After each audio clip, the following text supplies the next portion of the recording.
the outside, gather the tribe.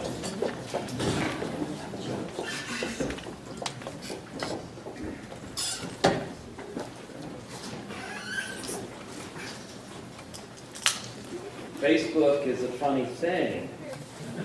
In my feed, I get to see lots of pictures of kitty cats, learn what some of my friends had for supper, hone my outrage over the global turn towards right-wing extremism fueled by the erosive politics of austerity.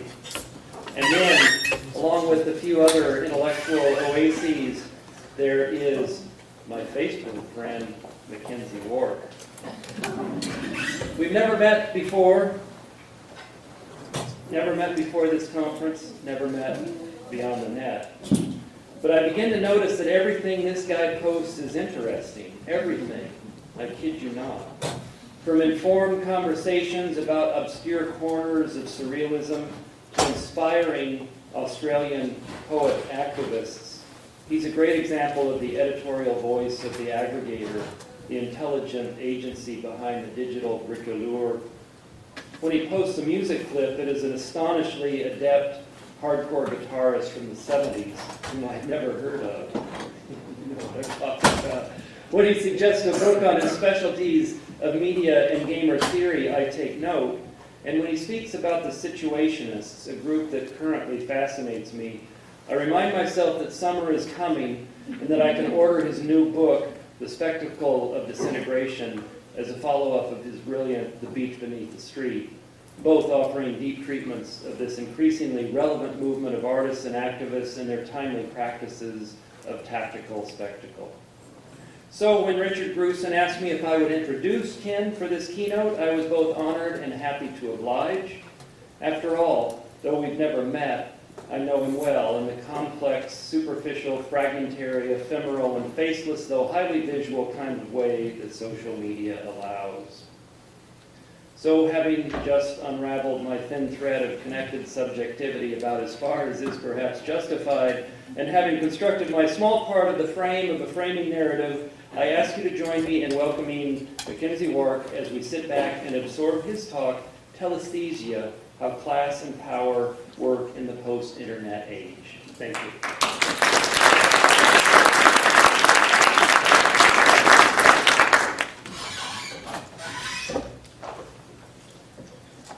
Thank you, Lane. And my thanks to the organisers for the invitation to come here. I would like to acknowledge the traditional custodians of this land also. And I just have to say, I usually don't make apologies in advance, but my brain melted about an hour ago just from the sheer quality of interesting stuff over the last couple of days. So if some of this makes no sense, just bear with me, because I've penciled in things around the edges that I've just thought about in the last couple of days. Starting with, just a provocation. To ask, is it possible to describe the social formation differently? Is something that I want to, just sort of put on the agenda. I just don't want to call it neoliberalism anymore. Because I'm bored with it. I want to call it something else. And I'm starting to think that the way we usually think of that is in terms of what Althusser used to call an expressive totality. So we find all of these really fascinating, interesting sort of appearances that seem to be new and weird and deeply alarming and strange. And then we redact them to a kind of abstract total essence and call that the neoliberal, which is always the same and appears outside of history. And Althusser was a critic of that version of what the dialectic was. There's much I hate and despise about him, but he's kind of right about that one, that it kind of doesn't work. That one needs to think the social formation differently. And in terms of how it's overdetermined, of how all of its levels might be equally real, Althusser was already a flat ontologist, incidentally. All of its levels are equally real, their internal struggles overdetermine each other. So maybe we can start thinking it that way. And so maybe what I'm going to do is describe some stuff that is actually extremely not new at all. These are the appearances I'm going to describe are probably actually already familiar. But what if the appearances that we see added up to a totality that needed a different name, a new modes of thought? And you'll probably no doubt shoot down the one I proposed, because everyone always does. thank you in advance. But to hold open the other end of that sort of metonymic process, where we keep finding the parts for a whole we assume is the same. It's like, what if we just rethink the whole and think totality differently?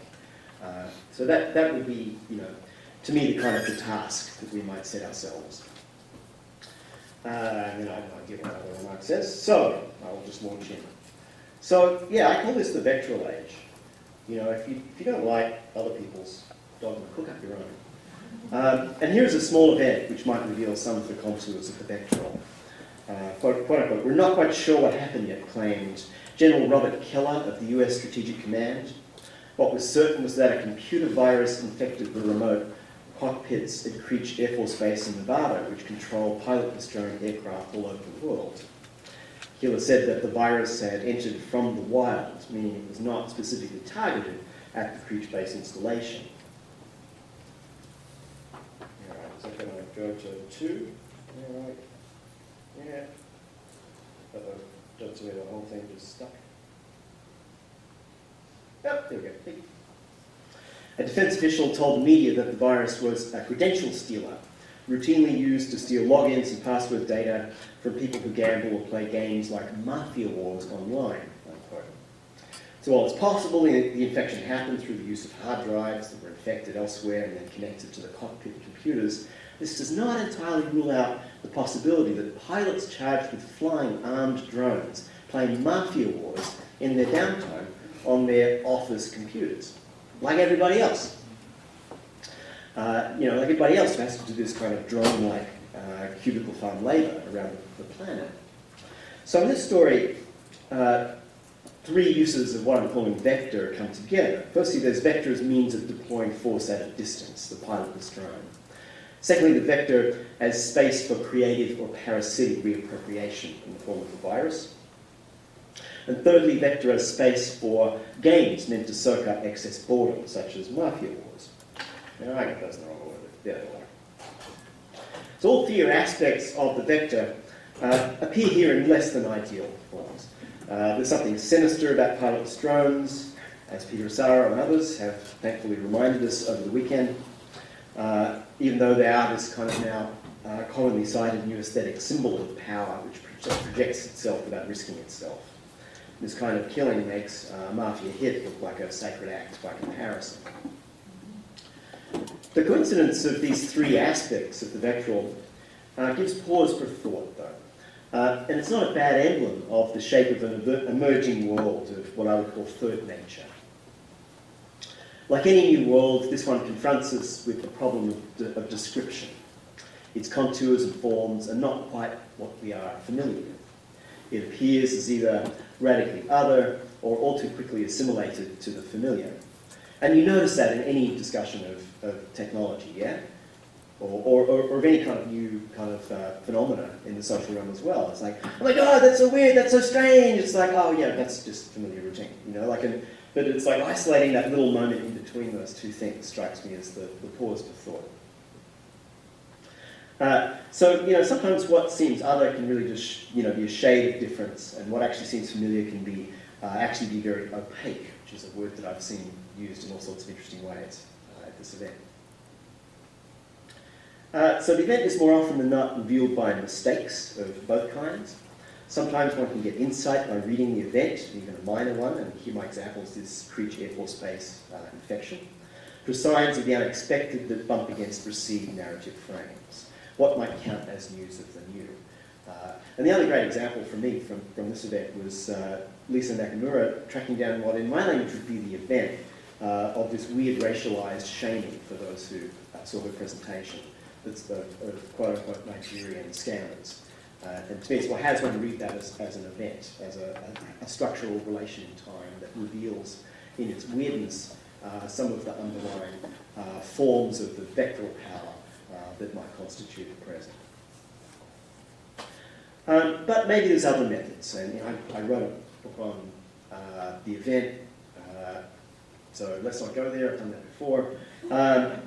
Let's do something else. So what if we thought about the aura secreted by those strange and indeed particularly opaque other kinds of people, among us, corporations? Each era in the development of the commodity economy has its emblematic corporation, its emblematic business. So how processes by which their products are produced pictured? You know, how do we imagine the production process at any particular time? Might be this line of thought. So think of the quote-unquote dark satanic mills of laissez-faire capitalism, picture right here, or the Fordist assembly line that replaced it. Each has its typical products, from the cheap cotton goods of the former to the T model of the latter. What then might be the emblematic firms, products, or processes of commodity production, and what I'm calling the vectoral language? So you put the term Chinese factory into your search engine, and it yields pictures recognizably connected to earlier ones of the satanic mills or the assembly line, with some small differences. The pictures often have that industrial sublime aesthetic of images of Fordist factories, the repeated rows of machines and workers stretching to infinity. If anything, the factories sometimes a little bit smaller than the sort of blast furnaces and refineries one can easily find as digital images, with a bit of searching. Difference is that the Chinese workers are often kind of elaborately clothed so as to keep hair from getting caught in the machines. Or not only, but also to keep any detritus of the body from flaking off into the sometimes very minute labours that they are now performing. So while the factory itself remains vast and orderly, at least part of the object of labour becomes kind of minute and delicate in a way that's kind of really rare if you think about, you know, iconic 19th, 20th century industrial production. Now consider for a moment not these images, but the fact that one can so easily search for them. Yeah, I just got these from Google. You know, put in Chinese factory, 9 times out of 10 you'll get this. Yeah, your mileage may vary because of Google and the way it tailors to you and all that stuff Greg Edelman knows about, right? But you probably get this. So consider how we get there. Search for the term server farm, and the results show a similar industrial sublime to the rows of Chinese factory workers, but the difference is that usually the pictures of server farms don't have any humans in them. It's just rows and rows of servers and cables, as if they worked all by themselves, as if they weren't themselves made in factories by intricate meshings of flesh and machine, as if they weren't kept running by hands and brains. If you want pictures of how or where things are made, you have to search for them, even if you don't have to search very far. If you want pictures of the emblematic products and their logos that these factories make, well, those are probably visible to you right now as you are witnessing this talk, either live or on the web. There is probably a brand of one of these companies right in front of you right now. Yes, I notice Richard has his Apple machine open, and it will say MacBook Air in little letters down there, and I can see the Apple logo.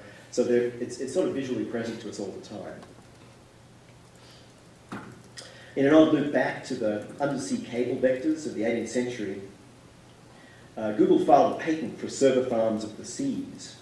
And the ideas seem to have a few benefits, at least from their point of view.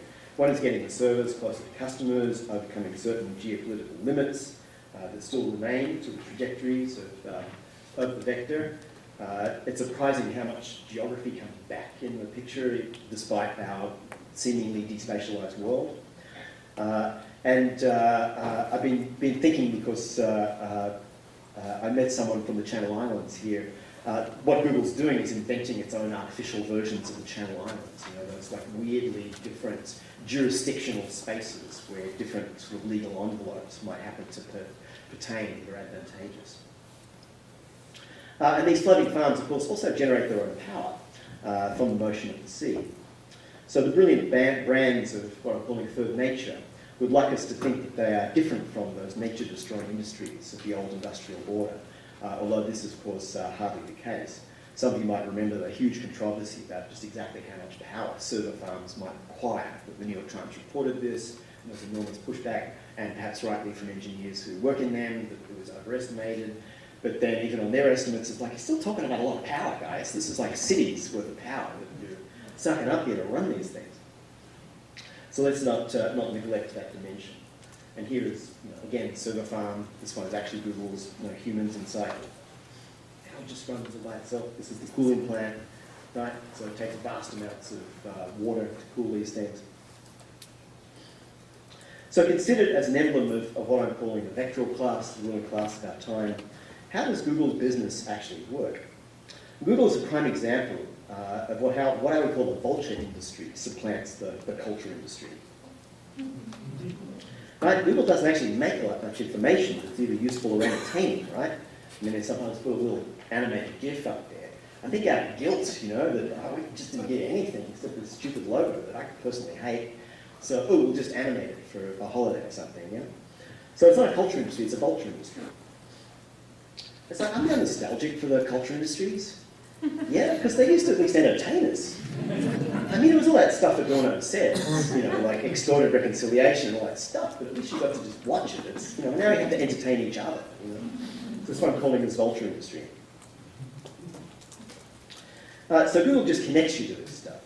It takes a vast industrial infrastructure to do it, right?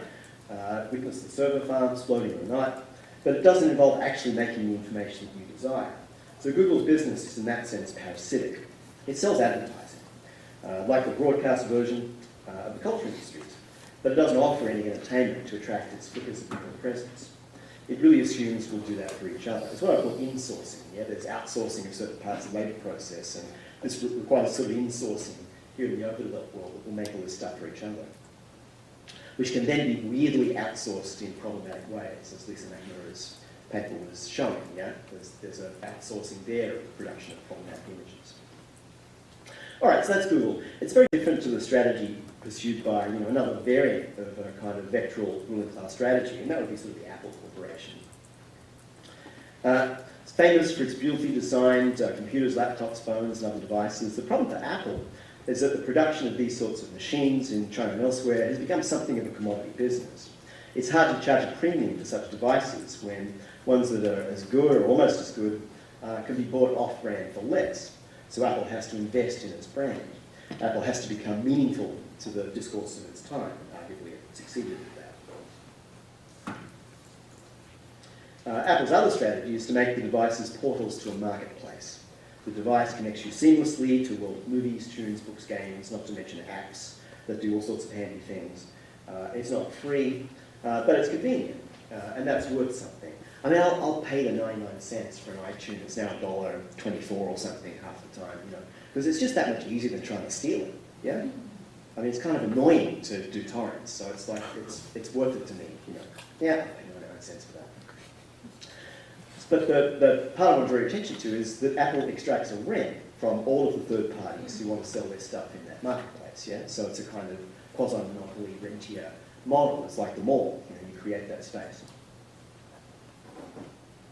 Both Google and Apple are Fortune 500 companies, and last time I checked, Apple was ranked number 35, Google was at 92. That Fortune 500 list was a mix of mostly familiar names, some of whom grew to massive size in a previous era, ExxonMobil at number 2, General Motors at number 8, and some of whom got big precisely at the transition towards what I'm calling third nature, Hewlett-Packard at number 11, Verizon at number 16. Some are identified with bricks and mortar second nature economy that got big at this through the power of the vectoral, and the most interesting example is probably Walmart at number 1. The comparative advantage of Walmart, besides ruthless control of labour costs, is logistics. The company was built around control of the whole supply chain. Was it something at this conference or the last one? This is the brain melt part, right? So if I'm quoting you, correct me later. They hired a lot of executives apparently from the Air Force, and it was the logistics bit is the connecting thread. And there's someone whose name I'm totally blanking on knows about that. I'll add a footnote later. I'm sorry, whoever you are. Interesting company. But we think of them as the box stores, right? But it's really about logistics. And the architectural hint in the box stores is their absolute placelessness, yeah? It's your classic Marc Roger non-place. Got that name. So it's built around the supply, control the whole supply chain, from pulling the carrot out of the ground or the t-shirt off the loom, all the way into the hands of the customer. Some of the top companies owe their fortunes to control of strategic space rather than commodity space. Boeing at 36, Fortune 500, United Technologies 44, Lockheed Martin 1952. These companies still make incredibly expensive things using the most sophisticated manufacturing technologies. But in order to make them, the whole process from design to project management to the control of machine tools is increasingly digital. That's where Boeing's an interesting case study. In some ways, the core of Boeing is the kind of datafication of the whole process and threading together of all those elements. Some companies aren't obviously in the information business at all. Procter & Gamble at 26, Pfizer at 31, and Merck at 52. You know, they're mostly in the drug business. And the drug business, like the chemical business, is only partly about making things. It's also about the manipulation of the chemical and biological worlds to produce compounds that can be patented and which can be shown to have some therapeutic or industrial use. And there are even some companies that have survived through the whole development of the ruling class through what to me is like 3 separate phases, and new ways of periodizing strikes me as like a fun, interesting thing that we could start to do, right? And so mine is to think about 3 phases of the commodity economy. I'm calling it pastoralist, capitalist, vectoralist, yeah? And my emblematic company that was all 3 is Archer Daniels Midland at 39. Classic example, it was once in the food business, then it was in the processed food business, and now it's in the genetically modified organism business. And this shiny silver vessel is at one and the same time all 3, yeah, because it's probably transporting, you know, sort of corn syrup, which is grown now from you know, GM crops. So you've got to grow the thing, but the thing you're growing has been manipulated, and of course you have to process it. It's processed food. It's not really corn. It goes in that, and from there into your cells. Yeah. And this is just one of those like pop science factoids. Like apparently, you know, sort of forensic scientists can identify people who grew up in the United States from like hair fragments and cell fragments because of the corn. Yeah, because it's in every single processed food. In other parts of the world, it's not used as heavily. So it's like, that's creepy. So each of the companies that I'm mentioning has particular interests tied to perceived vulnerabilities. Sometimes these interests conflict with each other.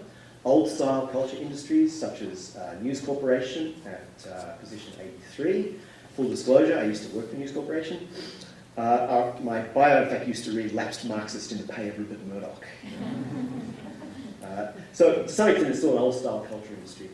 And they're hardly fans of the vulture industry strategy of something like Google. You know, News still has an interest in ways to try to rope off its intellectual property so that it can sell its own ads alongside it, rather than have Google sell ads alongside their content. So they see Google as pirates, in other words. And I just, you know, I haven't really studied this, but an event one could look at through this frame is the sort of a phone hacking scandal in the UK. And you know, I kind of like, it was only for a second, I had like a sympathetic thought, you know, for News Corporation. You know, it's kind of tough when as soon as you've got information, like a millisecond later, everybody else has pirated that and is selling their own ads alongside it.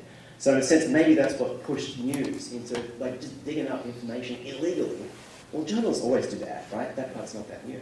But, you know, using the phone hacking thing, let's just get information no one's got and get it out. Because you're going to lose access to it a few seconds later. So you have to kind of capture the advertising value of that in kind of milliseconds, you know. It's like a Max Headroom world in that sense, for anyone who remembers that show. So it's like, oh, poor Rupert. The business model is dying.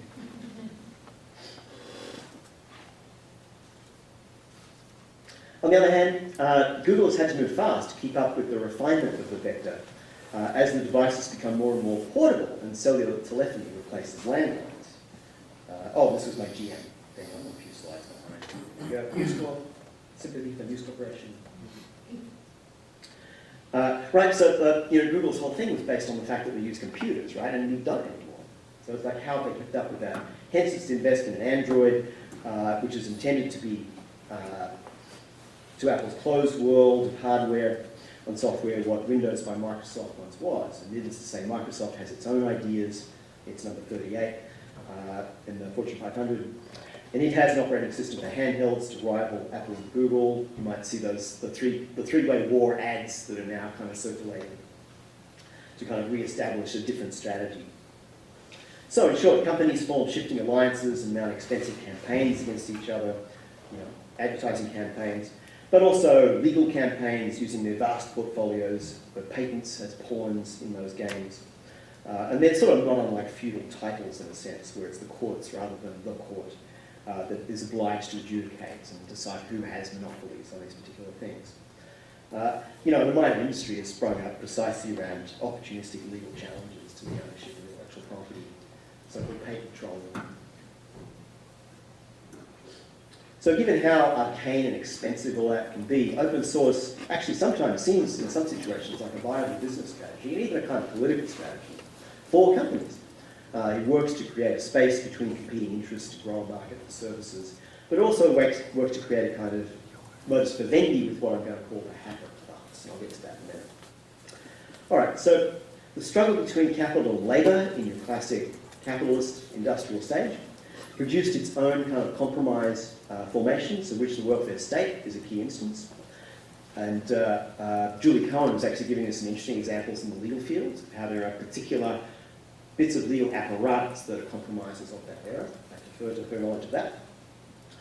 But in terms of welfare state, labour forced capital to socialise part of its surplus. Much of this came under the heading of a kind of mutual interest. So, strikingly, both labour and capital have a mutual interest against the rentier class of the urban landlord, who, because of the way rent works, are able to extract some surplus for the completely unproductive collection of rent. It's classic David Ricardo stuff. But you can also, I think, see education and healthcare likewise as kind of compromise formations for maintaining the quality of labour at a time when capital was held captive to some extent within national boundaries. If anyone's been to the industrial northwest in the United States, there's huge infrastructure that took a century to build. So there was kind of vested interest in maintaining the labour that was proximate to that industrial facility for the time in which it had value. So the virtuous cycle of Fordism could accept partial socialisation of the surplus, so long as the rising productivity of labour could support rising wages, which gave labour then the purchasing power to clear the markets by buying back the lion's share of that which it had itself made in the first place. This is the so-called virtuous circle of Fordism as an economic model, regulation theory. And all of that went swimmingly until the rate of improvement of productivity went into decline. Economists argue about when, it's somewhere between the late 60s, early 70s, leading, among other things, to the sort of temporary return of the political around 68. But the solution to the crisis was, in a sense, something else that's going on in the 60s. Like, this is the other 60s, There's this one 60s that looks like this, there's another one that looks like that, and we're finally getting the historiographic picture to put the two together. It's like, this is Paris, It's so charming. They occupied the Odeon Theatre. Really, I kid you not.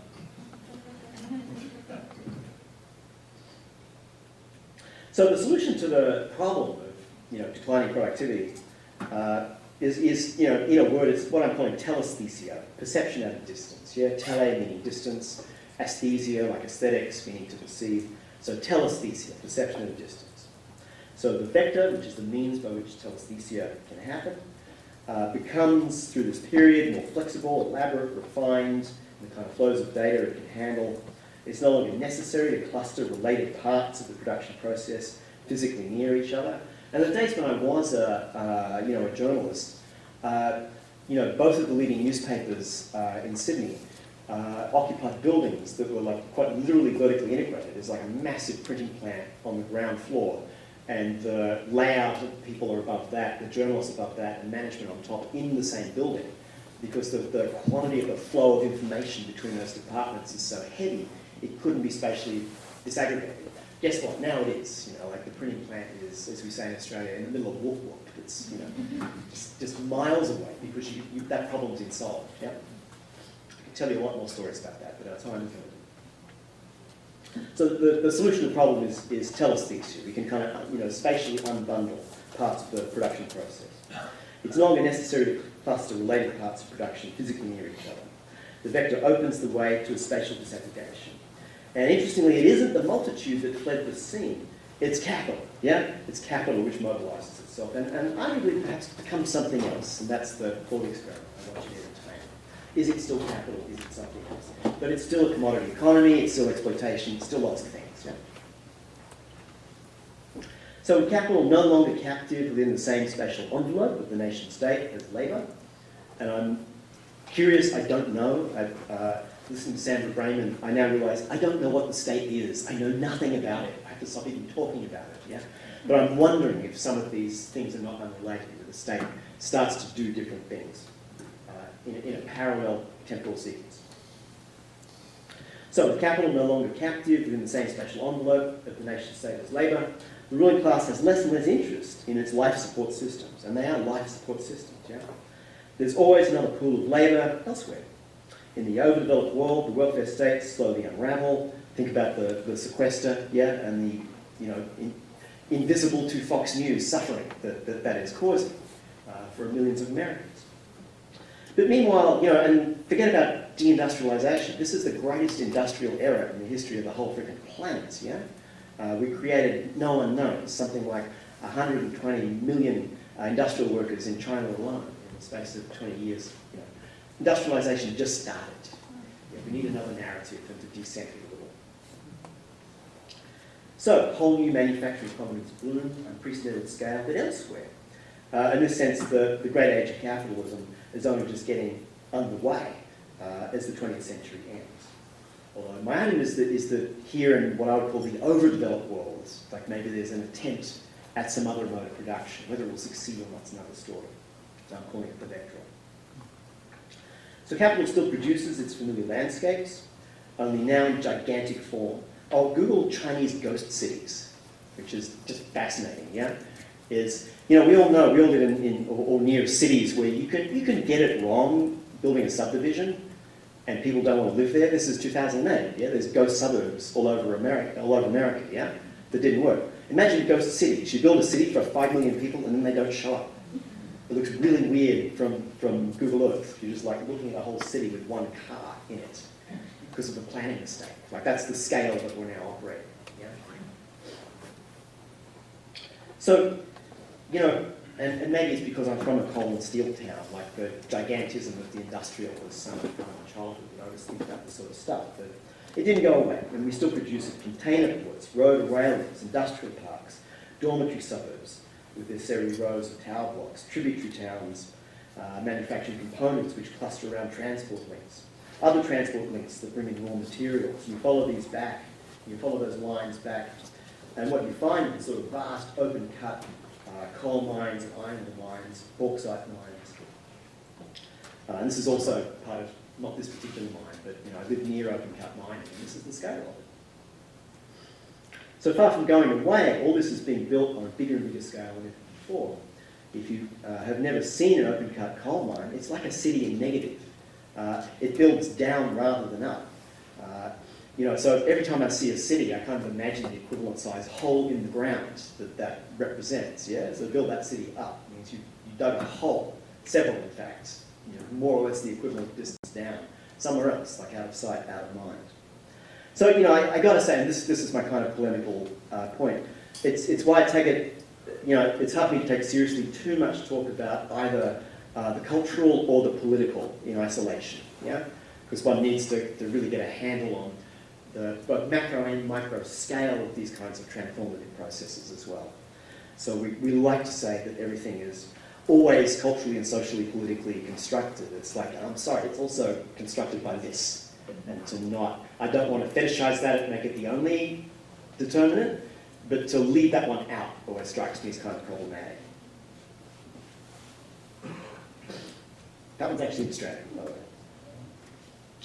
And yet this vast production of second nature, this extraction of resources out of what was not nature, that it entails, is in turn the object of a more fluid but pervasive third nature. Well, that's my argument. And what I call the vectoralist class is kind of replacing the capitalist class as the dominant exploiting class, at least in our world. And it can be seen in the form that leading corporations in the United States are taking, and those qualifiers are important. These firms divest themselves of direct involvement in productive capacity because to them it's no longer a source of power, or they'll hold productive power selectively and strategically, but mass manufacturing It's no longer where power in the supply chain or value chain resides. They can rely on a competing mass of capitalist contractors to manufacture their products. I mean, ironically, some of Apple's products are actually made by Samsung, yeah, which is trying to like climb out of capitalist to vectoralist business. Yeah, it's going to be a branded thing that you'll want there rather than be the behind-the-scenes manufacturer.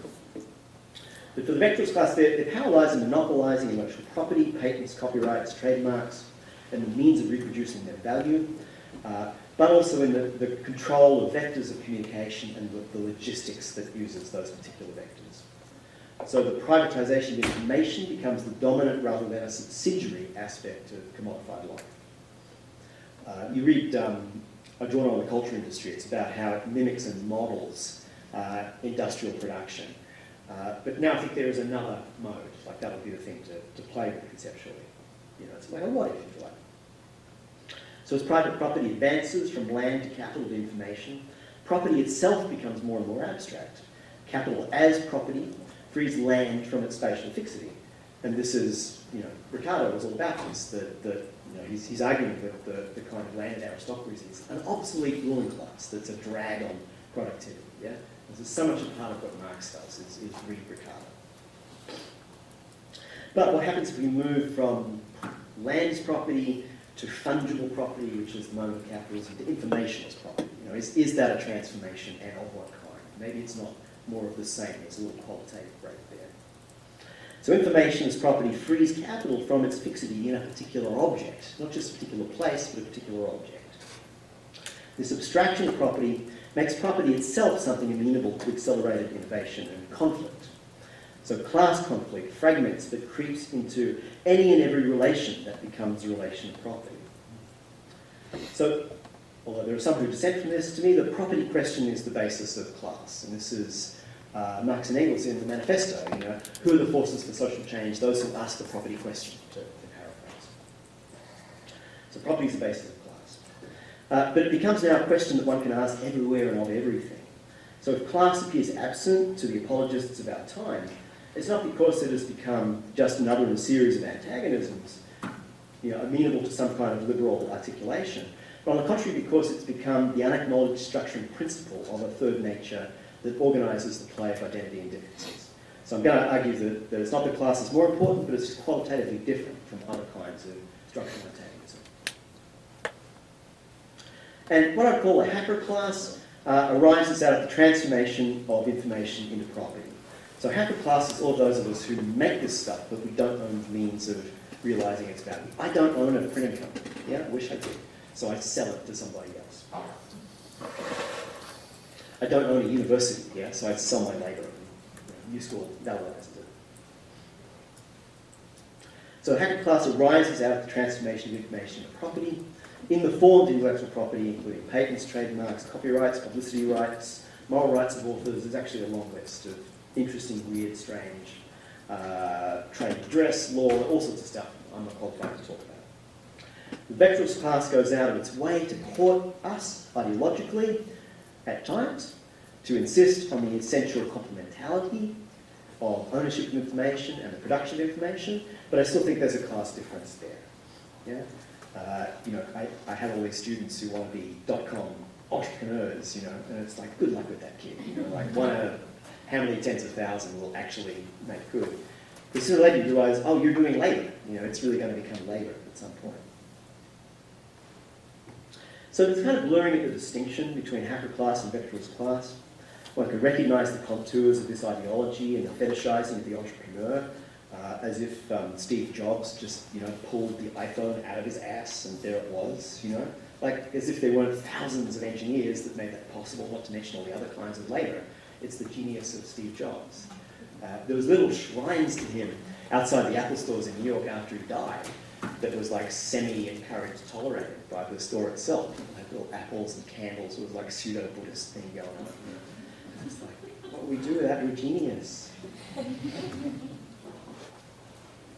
All right, so that fetishizing of the entrepreneur, the whole question of labour and even of kinds of labour is kind of sublimated into a sort of discourse about creativity and workers' play, players' work and all that sort of stuff. I got a tour of the Google facility in New York just a few days ago by a friend of mine who works there.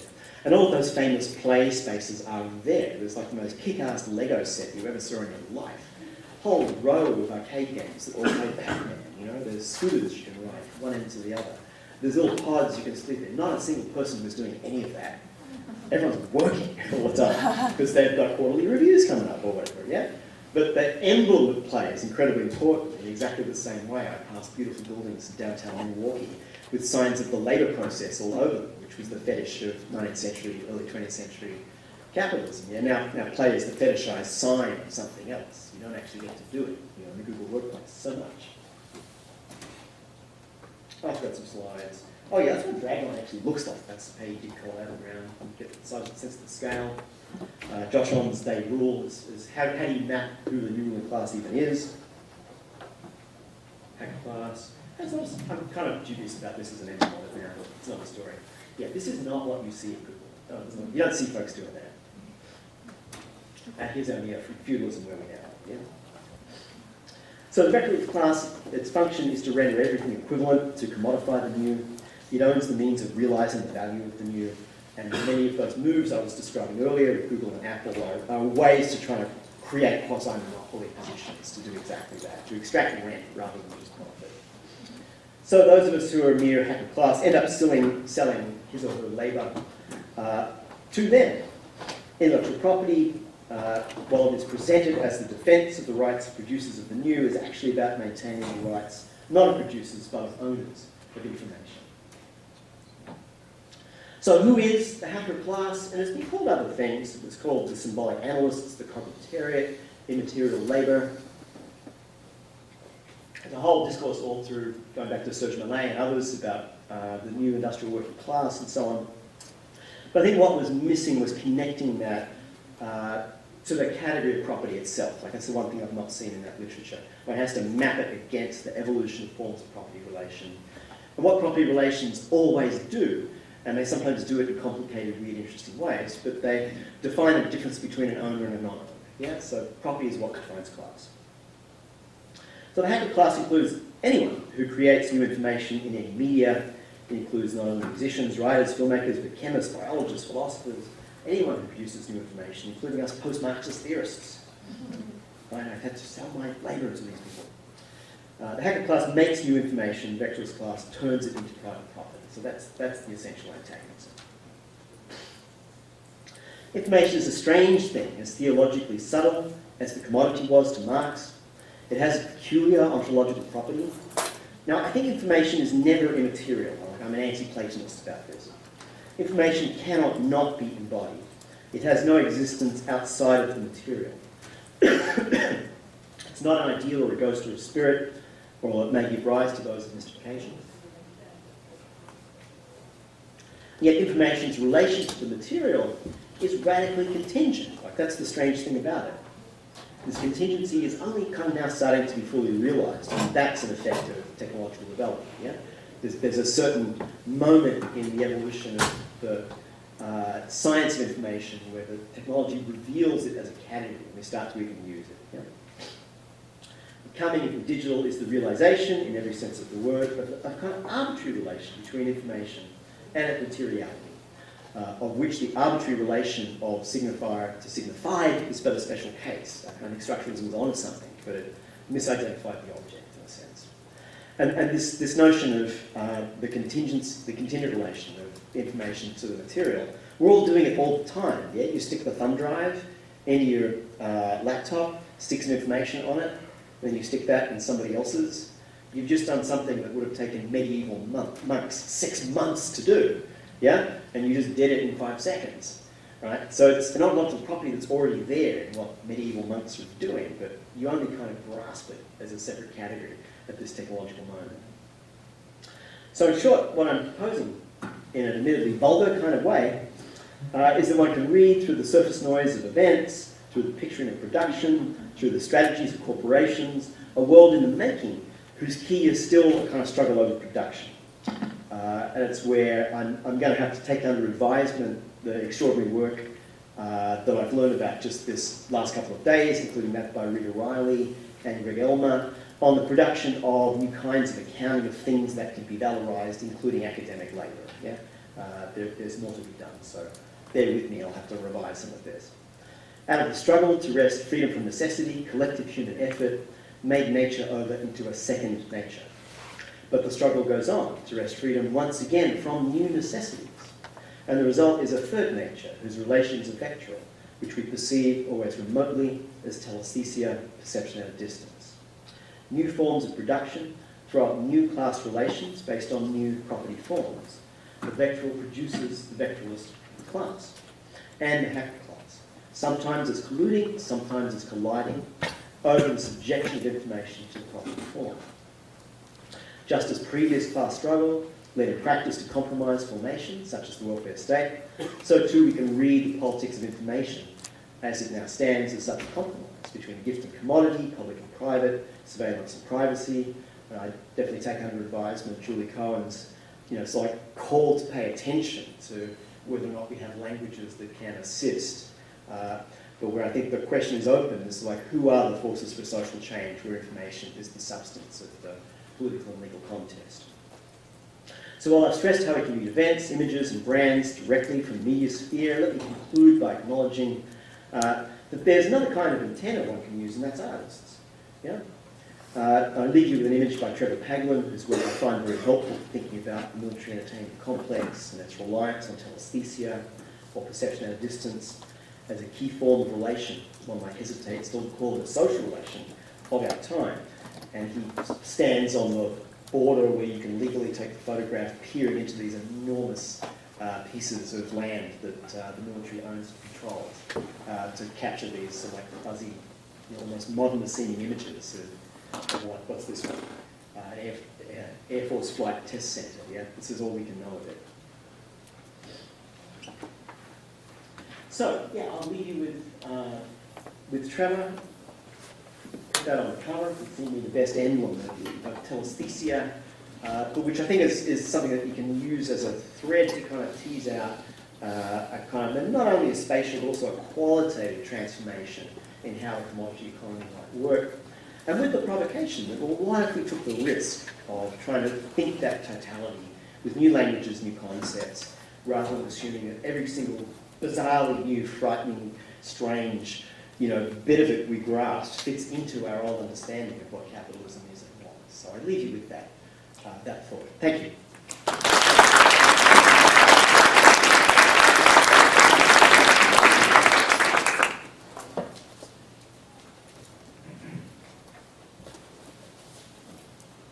Yes. Hi, thank you for that lovely talk. There's some really thought. The question I have for you is, you were talking at the beginning about how we have to entertain ourselves, and then you move into the vectoral class and then after class. And so I just want to clarify whether you consider, my uploading of a photo to Facebook or my opinion about somebody else's, link or whatever. Do you consider that the production of new information? And thus is my action in that fashion, does that mean the hacker class? Or is the hacker class some, as you say, academics or artists or, who are actually producing what we, might have called part of the culture industry in the previous generation? Yeah, I mean, you can understand part of it through the language of de-skilling that it finally caught up to even to us. Harry Bradman was writing about this half a century ago. And, I'm not nostalgic for, not that nostalgic for the culture industry. It's kind of it's a good laugh line in a sense. But, I'm still of the view you have to pursue the self-transformation, commodification to the bitter end before it can become something else. So it's not nostalgic in that sense. But I don't think the class relation is, all that difficult to figure out. The question would be, when you upload something to the network, do you own that network? And for most of us, the answer is no. Even remotely, in the sense that I have some tiny share in these things through my 401k, that it's not really, ownership and control in any sense. The more interesting part is, hacker class doesn't get to earn wages necessarily, and way that the working class was all about. Because it's no longer clear what's labour and what's not. And that's where you get into this whole like interesting, strange realm of what's remunerated and what's not. And you might see interesting struggles going on of you know, the Atlantic not paying columnists. It's expected that, oh, you're in the you know, reputation economy, the attention economy, that's all you're getting. And it's like, well, then where are you actually supposed to then valorize that? And the option for most of us for 20 years is, oh, you go get a job in academia. It's like, well, oh, we're coming after that now, Right. so there won't be any frigging job left, you know. So that's more, you know, there's ways you can think of hacker classes, including vast realms of the privileged, but there's also people who just don't get paid at all, that who are attempting to create new information. Now, as to what is new and what's information is a whole other almost theological question that one could get into, but let's not. Yeah, let's just kind of take that up, you know, under advisement that one can dig into that as a complex problem, but let's not go there. Okay, thank you. I'm going to take this side and work my way across. Yeah, Henry. Oh, hi. Yeah, this friend that mentioned some things that I actually talked about in a breakout session. Sorry, I missed it. I was in another one. Yeah. That's okay. Having to do with property. And I feel that the questions regarding property are, in my view, we need to really rethink the fundamental concept of what it is and how it comes into being. And you had a point about neo-feudalism. And this reminded me of Drawing's book on information feudalism. I should footnote that. Yeah, I forgot. Yeah, I borrowed that one. Yeah, I stole it. It's okay, it's cool because it's very close. Yeah. So I was wondering if you could elaborate on some of that. Just preface of why I'm asking is because I think that if we don't successfully renegotiate the idea of property and reinvent the notion of the commons and how a commons exists, the feudalism is going to be really quite intense and quite brutal because our ability to negotiate our material existence will be defined by the very ideas that the feudal masters, as it were, are very comfortable in executing.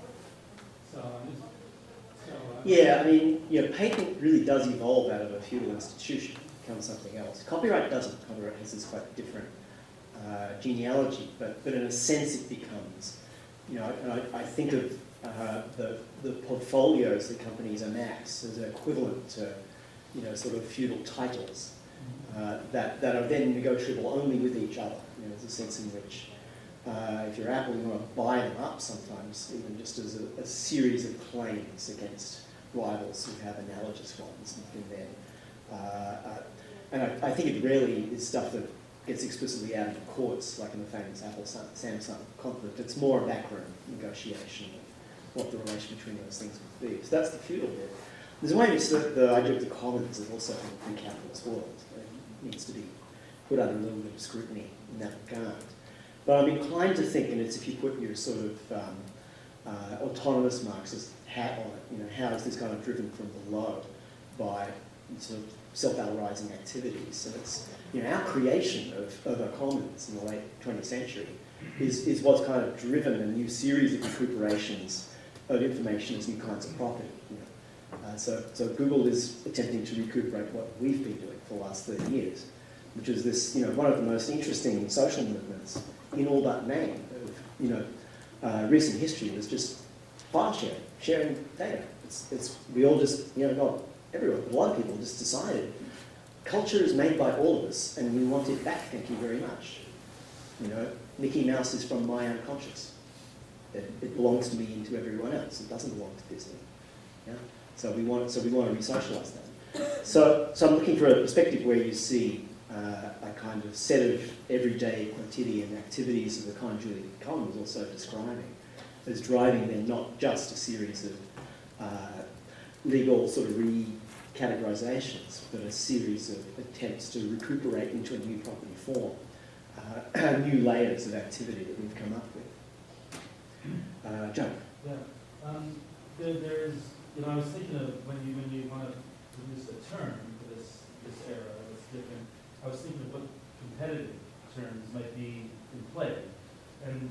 is cognitive capitalism at the time. And that they would say that what you just left off with, the idea that these values are going on in our heads, and it's an exchange of ideas and of information from mind to mind.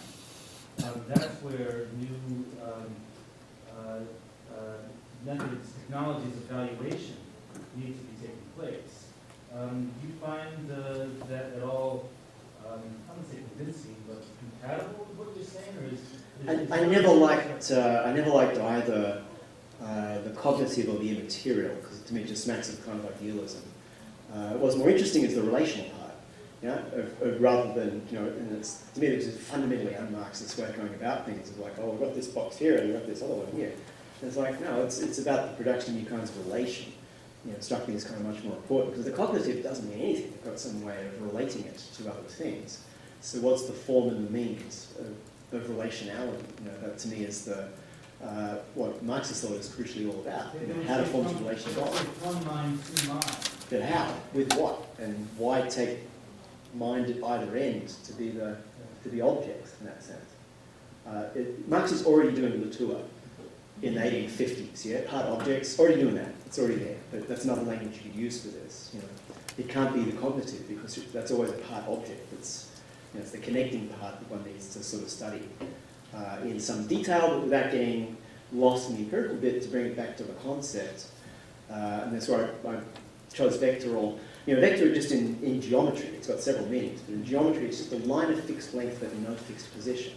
So you think about relations that have a certain set of affordances but can be applied in different and unexpected and unanticipated ways. Person behind Joe, who I have not met. Hi. So I have a question about you know, what we tend to think of as, I guess, the purest distillation of neoliberalism in at least U.S. politics, which is austerity. And so I really like the aim of this talk to move beyond what may be an outdated way of thinking about the totality. But I guess my question is, you know, what would a vectoral account of austerity, the beginnings of it, kind of look like? Or in what ways does the move from thinking in terms of neoliberalism to thinking in terms of the vectoral change how we understand austerity politics? Yeah, I mean, I refuse to think it's neoliberal, because I don't think liberal capitalism ever existed in the first place. I mean, you know, laissez-faire was a result of state violence. And Peter Linebor's book, The London Hanged, is to me the best example of that. While I was in Australia, I'd rather it was called The London Hanged and Transported. My country exists because of the criminalisation of people who refused to be liberal subjects and were shoved off to the other side of the planet. You know, as a result, they're the lucky ones who didn't get harmed. So you know, it was by force. Like, there is no pre-existing liberal subject. You know, neoliberal is the product of an ideology that's false. So it's not neo-friggin' anything. But it's worth asking how neoliberal as an ideology is mobilised. And it's that sense of the sort of organic self-consistency of economic action outside of the state. Well, it's false. You know, the economy, as we know it, is a product of, among other things, the state. So one has to kind of resist that narrative, in a sense, or that piece of that narrative. But what I'm sort of gesturing to is that one way to think about it is a kind of disinvestment in that kind of Fordist sense of, you know, the production of a labour force that you have to maintain the quality of because you have so much fixed capital invested in place. You know, even if you're Henry frickin' Ford, who hated everything to do with state and labour and so on, you know, if you sunk that much fixed capital in one place, then the labour has to be there of reliable quality and so on. And you can kind of strike a bargain with the pressure that the labour movement is forcing upon you. Like, that's the bargain that's being undone. You know, our labour is surplus to requirements. Now, there are contradictions internal to that because we still have to be consumers of all this stuff, which all assumes we have some job somewhere else. And there's a contradiction between the interests of capital as a whole and individual enterprises, yeah? So it might even be contrary to the interests of capital as a whole, or the vectoral class as a whole, call it what you like. And both still exist, yeah? To disinvest this heavily in American infrastructure and labour and so on. But it certainly seems to appeal to each individually to do exactly that. Walking around this way. That's where I got, yes, Sandra. So my question is partially a question of, we would say, class struggle or struggle in general, partially about consciousness. It's pretty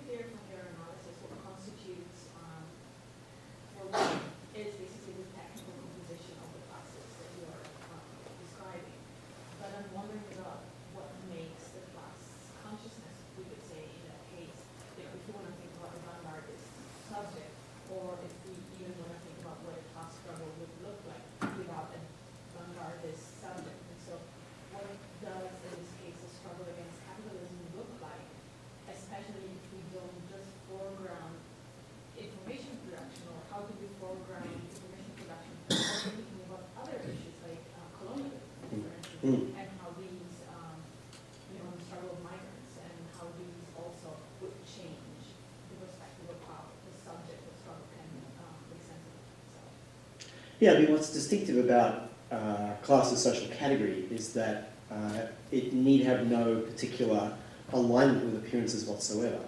You can belong to a class and not even know it your entire lifetime, and that's not really quite so true with any other kind of positionality one might use as a social category.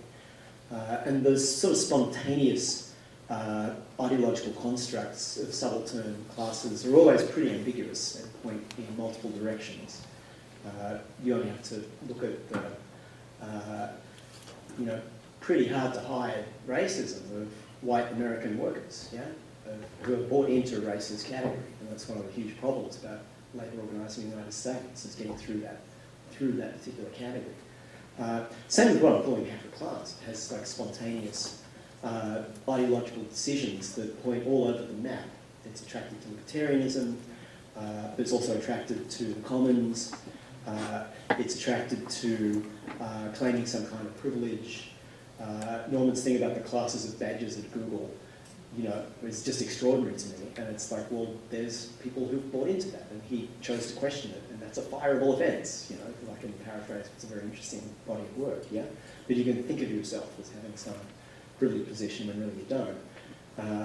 And in terms of things like colonialism, it's fraught, yeah. Given the kind of transnational nature of absolutely any production process you're going to point to, and some part of the work is being done elsewhere in extremely unequal conditions. Or if you want a piece of evidence that the vectoral class exists, we've been completely unable to solve immigration reform in any way whatsoever, but we have special classes of visa to make engineers available in California. Yeah, that happened, but there's a very unequal part of that you get access to if you're on that visa. Yeah, you're tied to the company and so on. You don't get paid the same wages, etc. So all these things are really quite fraught, and that's where you would want to do the. This goes back to that opening remark about overdetermination. How do all of these conflicts intersect and relate to each other in specific contexts? That's where you'd have to do that detailed work on each particular instance. This way, yes. Thank you. So that's the clearest explanation I've heard you give of the vectoral class, and I really appreciate it. And I think I follow your concept of what you're saying, but I want to press a little bit on the periodization. Mm-hmm. And industry. The industry you didn't mention here when we went down to Fortune 500 was among the industries you didn't mention, finance, capital, and insurance, right? And these are major mega corporations, and to me, they have been doing what sounds to me like vectoralism for hundreds of years, right? Yeah. So does that fit into your? The vector class would not be new, especially, but maybe more intensified recently. Or? Yeah, and some of the one has to think about these staggered and layered histories. Capitalism is a subordinate mode of production of feudal era and people argue about it for hundreds of years. So to the extent to which certain kinds of information tools make rent-seeking behaviour in finance industry possible at different times would be part of that story. But yeah, certainly in the book there's a part that's about the different sectors of what one might call vectoral class, of which finance I think is clearly one. And the little slogan I had to explain in that bit is you might remember the phrase what's good for General Motors is good for the country, which was said by, it wasn't Sloan, but whoever the head of the company was at the time. And you'll pardon my French with the next bit, right? So it's the difference between what's good for General Motors is good for the country, but now it's what's good for Goldman Sachs is none of your fucking business. We've gone from one to the other, and it's that disinvestment in the territoriality because, if finance is one of the wings of the vectoral, it's like its whole point is to have no long-term investment in a space that at all.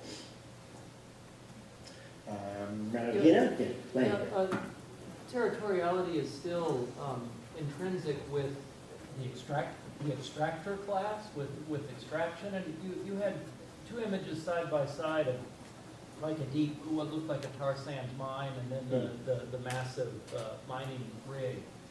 And I'm wondering where these, I'd just like to hear your thoughts on kind of where these things, these collide in the sense of just the absolute scale of extraction.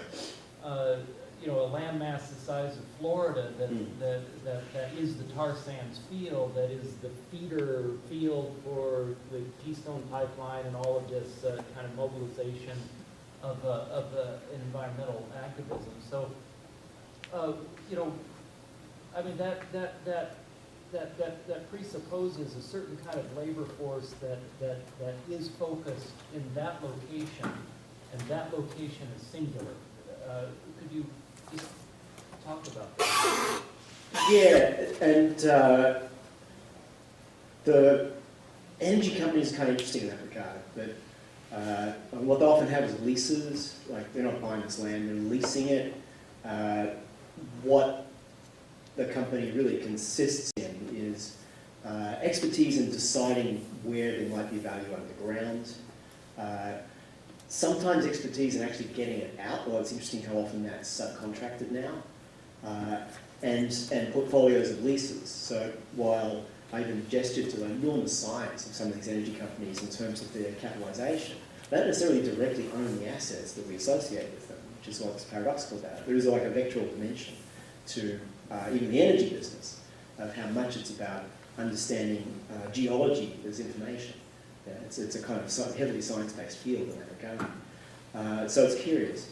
But the other side of it is, you know, the whole of the commodity economy, you know, sort of lurches forward by replacing labour with capital in the form of machinery, yeah? But in that process, committing us to the consumption of more and more energy. And it's what some would call fossil capitalism is one name for exactly that process. And I'm forgetting who I'm citing here, but Google fossil capitalism will show up. But we've kind of committed ourselves to using more energy and more resources at this moment in time than actually exist on the planet. Yeah, that we've committed more than one planet's worth to that very process. So that's the sort of nightmare sense that we're committed to the end of this model of commodification. Well, then But it's already clear that, you know, the end is coming. going back to the question about austerity politics, when there's both a discourse and a performance of scarcity, but then there is actually a real scarcity there that's being quickly it's extreme. Where do those systems collide? What happens? Yeah, I sometimes think this is not capitalism, it's something worse. And it's characterized by much more rentier behavior. And there's been cycles of that that's happened before, where despite the myth of Apple and Google and all that, there is not, you know, there's an astonishing lack of innovation actually going on. There's no way in the world that what's going now compares to what Bell Labs did in the previous generation of absolutely basic fundamental science happening in the private sector. And it's like, you know, there's a lot of engineers doing wonderful things, but not doing that. So it's much more a rentier class model that's about trying to not commit resources to elaborate production processes and come to some modus vivendi with labour. It's about really just maintaining surplus, but where to keep, you know, our ruling class supplied with the quantity of surplus they now feel entitled to, we have to go into an austerity mode because there's no other way to accumulate it. Yeah? We don't have new production processes for us here in the overdeveloped world. And the ones we're rolling out in the quote-unquote so-called developing world are the old ones that we did in the previous century, pretty much, with a few bells and whistles. So, yeah, that is a little bleak, but, you know, let's see where that roller coaster goes. It's kind of there is no resisting. It's a roller coaster. But to try to pay attention to where it's going might be our best option at this point. Yeah. Mission. Yeah. I'm wondering about the place of power in visual companies, or visual class, where you would put power. I'm thinking about this author this writer from Tijuana, in Science Valencia, who has this book called Gore Capitalism. Sorry, it's what happened? Gore. Gore? Gore. Oh, interesting. She's arguing that like the current phase of capitalism that depends on the kinds of extreme violence that we see in Tijuana, like Mm. and so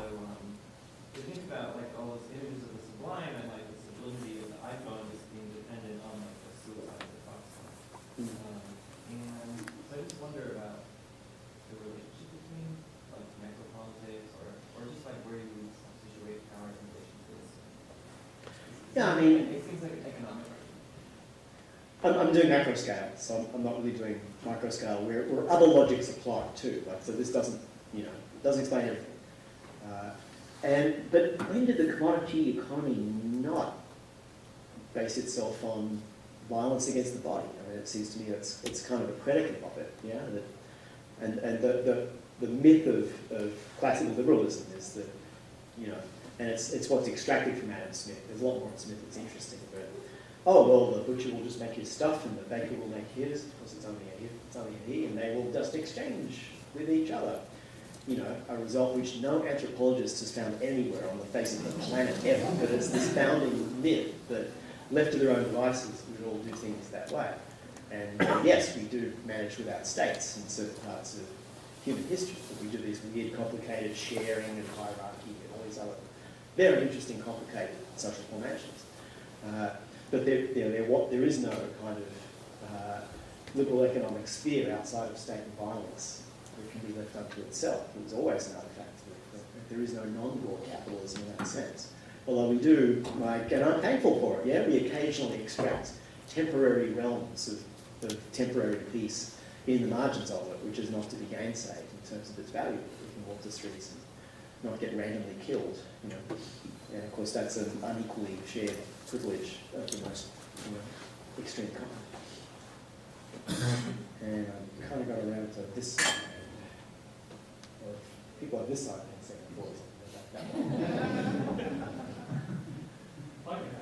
I have you put something back. I'm sorry, I forgot your name. I'm sorry. I was a Channel Islander, yeah. Yes. Taking some of the ways that Marxist theory developed, there's a lot of discussion about how the capitalist state perseveres and recreates itself. And in particular, for example, there are debates about the welfare state and whether or not that actually oppresses at the same time as seeming to support.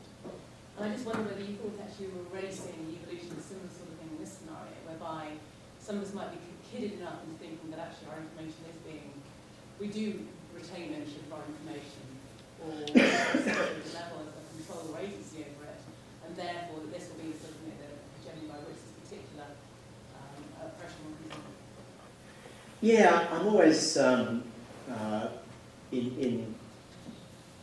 speaking forms of dual consciousness. Like, part of me is a social democrat that sort of believes in, the great Fabian slogan of the incremental overcoming of unnecessary suffering is the only goal for our species that's worthy of note. Yeah, and it's the 4 terms of matter: incremental, overcoming, unnecessary suffering. Yeah, that's those 4 things. That's all we have to go around.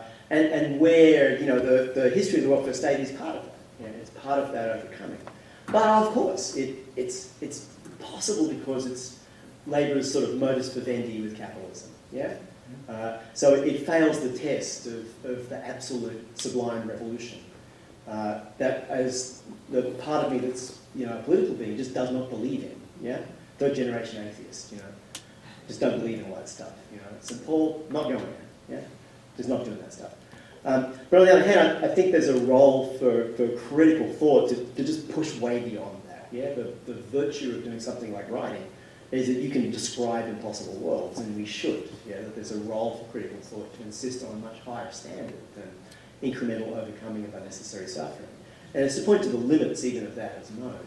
So yes, you think of it in 21st century times, there are these compromises that one can extract in terms of what parts of information can be kept outside of the commodity system, for example, of how access to it can be shared.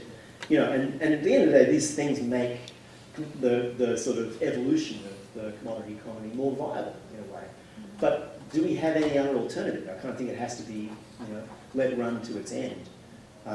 So I'm faithful to that one clause in Marx that almost nobody else is anymore, which is whatever this is, it just has to go to the end. There's no resisting it, but you modify and struggle and change within it. But what you're doing is pushing it to a hopefully slightly better course if the forces are with you. Although, of course, they're mostly not in recent history.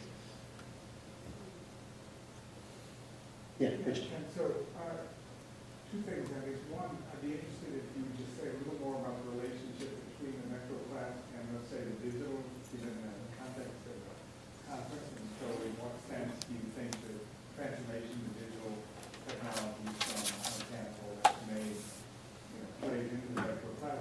The other thing is you came out of the techno-utopian during Rita's talk, and I wonder if you say something about the techno-utopianism of what Yeah, it got a little bleak along the way, didn't it? I didn't mean to do that. I think Misha pointed to the problematic nature of calling it dark side, but this other side, has these strange, interesting properties that one should pause over. I think the interesting transformative moment happened, 1840s, is telegraphy. Telegraph is the first time that information moves faster than anything else. Yeah, and this is not my idea. It's already in Harold Innis and James Carey. James Carey writes beautifully about this. What we think of as market, telegraph made that possible. Yeah, that you've got information about prices and stuff. It makes certain kinds of warfare possible. It makes the state possible. Innis was already talking about this. It makes the railway possible. There is no railway without telegraphy, really. It's a system that doesn't happen. So that's, to me, is the beginning of, and we start to get a concept of what information is in telegraphy in the 1840s. It's like, oh, what is it? What's the most efficient way of arranging signs? So that, to me, is so it's that what Raymond Williams calls long revolutions are the things to look for, rather than that discourse of it all changed in 1994 with the invention of such and such. Well, it didn't. These things evolve very, very slowly sometimes. And so that's the sense I'm trying to give this, that, there's even a book called The Victorian Internet that's by Tom Standage, about telegraphy, and he's right, that's the really transformative moment. It changes gender relations in weird, interesting ways, for example. Henry James has a terrific story about a telegraph operator, etc. And the other question was... Oh, yeah. It's just a contrarian thing, is that, and I've just done it myself, is that, I was involved in the 90s in what was a sort of loosely affiliated set of avant-gardes that thought we could do stuff with the internet and the computer. It was not naive, right? The whole idea of tactical media evolves out of that moment, and it's tactical, right? It's these tools made by the enemy, but what can we do with them? What's its space of possibility? What's its affordance? And art, theory, politics, media, it's all one space, and we try to figure out what we can do. But I notice there's now a sort of tendency to sort of discount that space of possibility a little more than I want, yeah? So I don't want the techno-utopian to be entirely identified with the sort of Silicon Valley model of it, because there was always this other one that tries to extract some other possible futures along the way. And so I just want to keep open that space of possibility, but without making too grand a claim for what kind of utopia you can create. Well, every now and then you really want a grand utopia. Constant Neumann, who did the best one in the 50s and 60s, if you Google it, called New Babylon. It was a new infrastructure for the entire planet that's both a built environment. He imagines the internet based on reading Norbert Wiener. Brilliant, and it's like, oh my God, if we built that, And he was absolutely completely right. All avant-garde utopians are right about something, yeah? He was right that new communication technology would spatially transform the planet. He's just absolutely wrong about in which direction he would transform, yeah? So every utopia actually happened, just with one little thing flipped around, yeah? Most of Charles Fourier came true as gamification. Fourier already talked about it, a long time ago. Just it got implemented in the most banal way. Well, we are kind of near the end of our time, so maybe we'll use this to thank Ken. Thank you.